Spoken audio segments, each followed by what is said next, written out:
Estou meia hora atrasado para uma festa em minha homenagem. Ah, Richard, desculpe. O que é isso? O quê?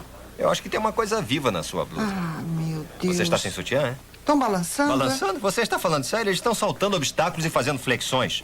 Não faça tanto barulho ao andar. Eles podem querer tirar um cochilo. Olha, eu não vou subir. Todo mundo vai ficar olhando pra mim. Eu não posso... seja boba. A lista de convidados inclui Norman Mailer, Trawan Capote, Lee Resing, Bernard Kalman, Saul Bellow e o Duque e a Duquesa de Windsor. Teria que estar nua e careca para que olhassem para você 2 vezes. É mesmo? Todo mundo assim vai estar lá? Claro, acha que iriam perder a oportunidade de conhecer o autor estreante de um livro infantil campeão de vendas? Eles devem estar louquinhos para me conhecer. Richard, esta é Grace e o Barão Van Caffay. Richard Messenger e sua esposa Julie. Maravilhoso. Ainda não li, mas minha filhinha não para de falar dele. Ela adora. Livro maravilhoso, maravilhoso, maravilhoso. Ah, obrigado, obrigado. Eu adoro a sua rede de TV. Eu ainda não tive tempo de assistir, mas meu filhinho diz que ela é excelente.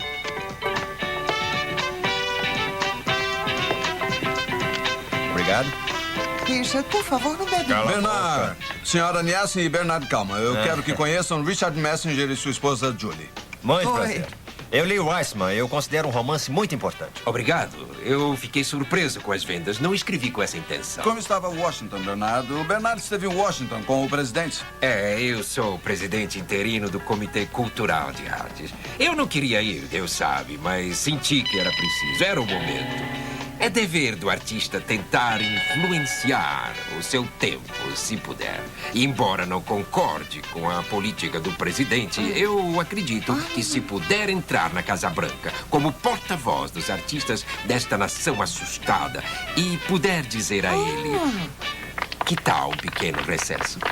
Terei prestado um grande favor a esta terra agitada. Senhora?